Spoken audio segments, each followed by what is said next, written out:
le tēnā koutou. Tuatahi, me mi atu ki ngā wata atua mate, ko rātou wera ko hoki atu ki te hoki o ki tapa. Tā atu ki tā tātou tupuro, tā tātou matua kapa, e ngalo nei te rāne. Te tini o rātou, horaka hoi konei, hāro atu ke rātou. Kati ina, ko te hau hora tēnei, e mi atu na ka koutou i tēnei rā. E hari e kwana te ka koke konei matu.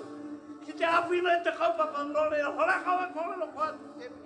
Tēnā koutou, karahui mana.